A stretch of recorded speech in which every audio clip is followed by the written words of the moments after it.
All right, let's go to Louisville, Kentucky, and talk to the BARB. What's up, Barb? Hello. Hi, how are you? I'm outstanding. How are you? I'm okay. I'm okay. Thank you so much for taking my call. I really appreciate it. Of course, and I know it's nervous to call. You are doing great. Okay. Thank you. It is really awkward.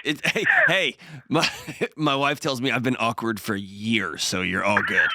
I didn't mean you were awkward. I'm so sorry. Oh, listen, Barb, I'm 100% awkward. There's no doubt about it. Even in not awkward situations, I make just regular interactions awkward. Just well, like everyone in the booth is like, dude, I'm just trying to tell you hello. And I'm like, one time. Yeah, I don't know, man. So anyway, I'm sorry for being so awkward. So nothing you're going to bring up is going to make me feel even more awkward than I've already made it. So what's up? Well, thank you. So congratulations on your book. I bought it for my husband, and he loves it. So. You are awesome. Thank you. Nothing says I love you, husband, like, here's a book about anxiety you should probably read. It's true. It's a true story. Okay, so I have never talked about this with anybody, so I'm going to do my best to get through this without crying. Yeah, hey, feel free to cry away. Cry away. Okay, thanks. Okay, so I have been married for about 12 years. And before we got married, my husband had told me that he had an issue with porn, a very significant issue. Went back to the age of 9 when he started. It was given to him by his dad. His mom died traumatically. And that was one of the ways, I guess, his dad taught him how to cope with his pain. So they never talked about the grief and the trauma or anything. He basically just went to alcohol and gave my husband porn. So we talked about that before we got married. I was very clear that I am just not the kind of person that can really handle having that as a part of my marriage. And he agreed. He'd gone through a lot of healing and like group work and therapy to try to work through a lot of like the reasons behind why he used porn in the first place. So fast forward about 3 years, he started getting a little bit different, and I felt like something was off. And so I confronted him about it. And he was using erotica at the time and masturbating privately to that. And around the same time also had like a significant moment where he became very suicidal. I had to call his therapist. I had to call the police and remove the guns from our house and have them sent to the station. And the police showed up at his work to make sure that he was safe. So we worked through all of that. His therapist worked through that with him, and things got a lot better. So fast forward another 3 years, and I had a similar feeling that something was off again. And this time found out that he was masturbating again. At the time, he was actually using porn, but did not communicate that with me in a way that I realized that was going on. I thought it was just masturbation. So we worked through that. No suicide or anything at that time, no significant issue of depression. And fast forward again, and here we are for the third time. And this time there's not porn involved. It's just solo masturbation. But I noticed him pulling away from me and just not being present with me. And I'm so sorry. No, don't be sorry. Don't be sorry. Take your time. And now this time there's, the suicide thoughts back and the significant depression. And I am at a place where screw me once, shame on you, screw me twice, shame on me kind of thing. Now we're here the third time, and I'm having to carry all of this.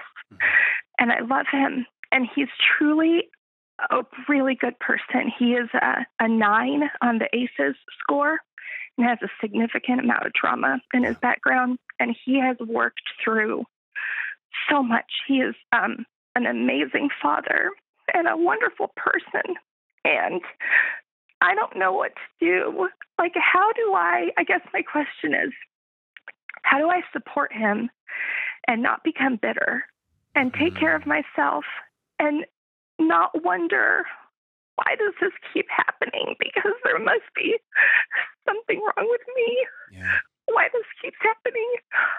I I am a 5 on the ACEs. So my trauma is not as bad as his, as far as like, I didn't lose a parent and all that, but I did have significant like child abuse and sexual abuse. We don't compare trauma on this show. Trauma is trauma is trauma is trauma. So, all right. So can I hop in here? Yes, please do. Okay. Number one, you don't say this out loud very often, do you? I've never talked about this with anybody. I'm really proud of you. Thanks.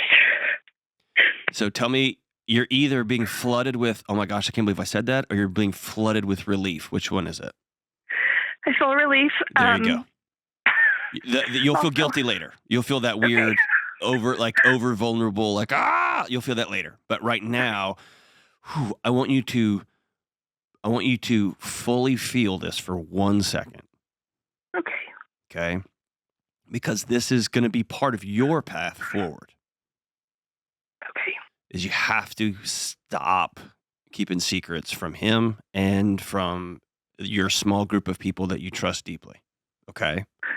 That's part of that feeling that you're carrying all of this by yourself. It's too heavy. Okay? And you're not protecting him, and you're not protecting this image of a marriage that everybody thinks you have. And honestly, you're not protecting your kid or kids by holding all these secrets. Okay? Okay. So, I want you to feel how good this feels just once, to say it to somebody that you know. You don't know me, but you know I'm not going to be mean to you. I'm not going to be like, oh my God. That's not going to happen. Okay? Yeah. Now, I'm going to talk through a couple of things, and I'm going to give you probably some advice that nobody has given you yet. Okay? Okay. And I also want you to know that it may be a disaster. Okay? Okay. Cool. But when things are a disaster, I tend to head into them, not away from them. Okay? Okay. So, number one, you started this whole conversation by telling me that his dad gave him pornography as a way, as a form of a drink when he was a child. Yeah. The complexity of his trauma is very layered, right? Mm-hmm. Mom passes away. Dad becomes an alcoholic. Dad hands him pornography. Pornography and masturbation at 9 years old becomes a self-soothing, like a way to disappear from any sort of pain, right? Yeah. How old are your kids? 6, 8, and 11. God help y'all. All right. So you have a 6, 8, and 11-year-old, right? So that means you have a 5th grader, a middle schooler, and in the middle somewhere. And every dad feels less than. Every dad feels like something should feel different. They should be more engaged with their kids, not enough, working more, not working more, whatever. And his body taught him at 9 years old that this is how you deal with this. Some dads work longer. Some dads join fantasy leagues. Some dads work out too much. Some dads play video games. Some dads, they just crack beers on the couch. Your husband's body taught him at a young age via his dad, through some gnarly trauma, that this is how we deal with this stuff. Okay? Mm-hmm.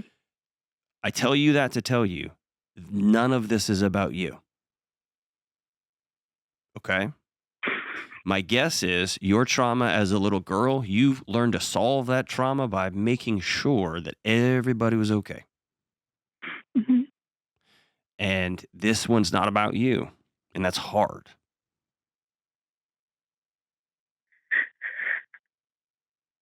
Okay?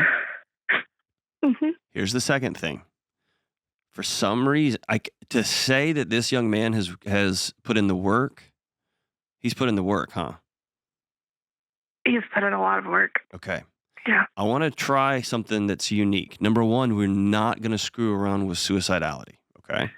Mm-hmm. Never, ever, ever, ever, ever. Any hint, we're calling everybody. Any hint, we're calling everybody, okay? Mm-hmm. But it sounds like if I look at trends, okay, and these are multi-year trends, for you, it's happening again and again. And for me, it is a lifelong addiction to pornography, masturbation, that goes to erotica, just reading it, Mm-hmm. which goes to how to mess up not suicidal, just ugh, to now a guy just jerking off in his bathroom, right? Yeah. On a trend line, that's a guy that's doing a lot of work, okay? And I don't have a problem with a guy masturbating in his house. Like that doesn't tell me that there's something broken in a marriage. Doesn't tell me anything. Okay. Okay. And so here's why I'm telling you that. I think the approach is let's remove the shame from that particular act. And one of the ways to do that is to invite yourself into that moment. You see what I'm saying? How do I do that? Like, hey, next time you are about to masturbate, take care of yourself by yourself, can I join you? Okay, I did do that. I did tell him. Okay, tell me about that. How'd that go? Fine.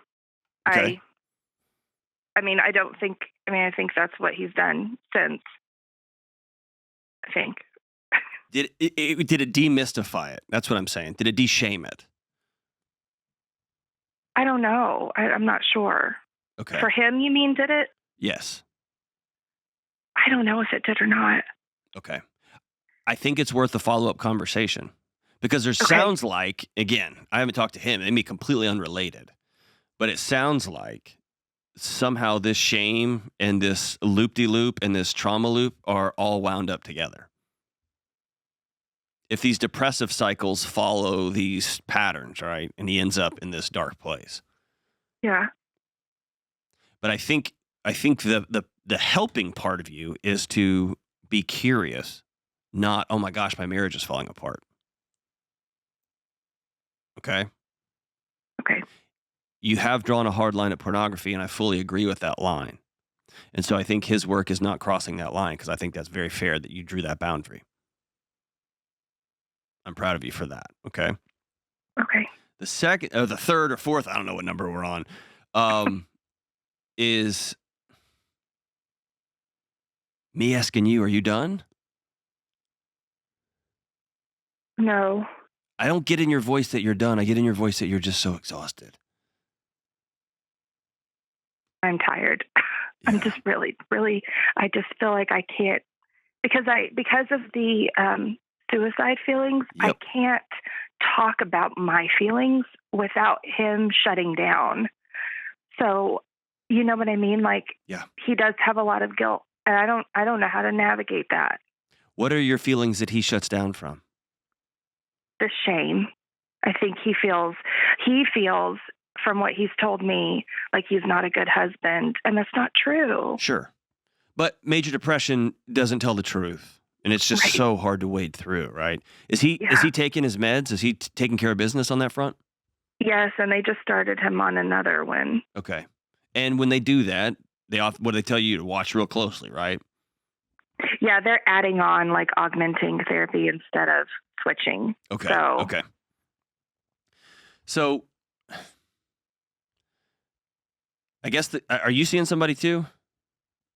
I don't know. I mean, I have a therapist. She's $175 an hour. And to be completely honest, I love her and she's amazing, but she's so expensive and our budget, is tight. And that's a whole other topic. Yeah. So. Is your husband working? Well, yes and no. Yes, he does work, but I've had to go back to work full time because of the industry he's in. It's just, he's in the mortgage industry and it's not going well right now. Right. So, it may be time for him to change careers dramatically because he's in an industry where the best of the best of the best are really struggling right now. Yeah. Right. And if you have a history of really struggling and then you're surrounded by people who are struggling, mm-hmm. It may be time for that to have that conversation. See what I'm saying? Yeah. I think that could be a really important moment for y'all. Yeah, we've had that conversation a lot, actually. And depression gets on that loop and it sticks and it sticks and it sticks. And one of the lies of depression is the way you feel right now is your fault and it's always going to feel like this. Yeah. Right? And so there's something about shaking the snow globe and saying, let's do something different. Let's make a move and let's work on that together. I get that it's expensive. If your counselor's wonderful, I think it's worth putting some money on the table. And even if you give it 6 more sessions, and I know that feels like $1 million with 3 kids and a husband who's just not bringing home any money because there's no deals being done in his industry right now. Um, he might find a ton of purpose in driving Uber in the morning or in the evenings, or figuring out some way to make some extra money. Or you guys sit down and figure out, like, hey, let's look at other industries. Let's look at, banking, whatever else. I don't know what he's qualified for, but um, I think there's something really valuable in purpose. And that stuff, it starts to compound itself. Like, I don't want to go to work, and then I'll stop making money, and then that depression gets heavier. And there's something about taking baby steps out of that, right? Out of it. But I think it's worth taking 6 sessions on your end and going to your counselor and saying, I need some very specific guidelines on how to walk alongside my husband during this season when he's feeling low. And if you want to invite him into that conversation, I think that would be wonderful. Because what y'all need to do is come up with a few strategies so that he knows shame doesn't fly in our house. We don't have secrets. There's nothing to be ashamed of. I'm proud of my husband, and I love my husband. He's done a lot of work. He's inviting me into some very intimate moments in his life. But beneath that is this sense that, hey, we got to get a job. We're making some money. We have to redefine purpose in our house. And I'm with you. And so when I turn the lights on, it's not to shame you. It's to invite you. And I think it's bringing that more and more to the light. And so if he'll come with you for a couple of couple sessions as y'all practice learning new ways to talk to each other, that's great. He's got to pay close attention to that depression medication. I think that sounds like where he's at right now. He's had a rough go of it his whole life. And man, I'm glad he lives in a moment of history where he can get the help and care that he needs. I don't want you to give up on you. All right, Barb. I know this is hard to talk about. You've got to find a group of women that you can sit down and speak with. They don't cost $175 an hour, even though I think counseling is important right now. Call 2 or 3 or 4 women. Call them together for coffee and say, hey, it's vulnerability time. I got to let y'all know where I'm at.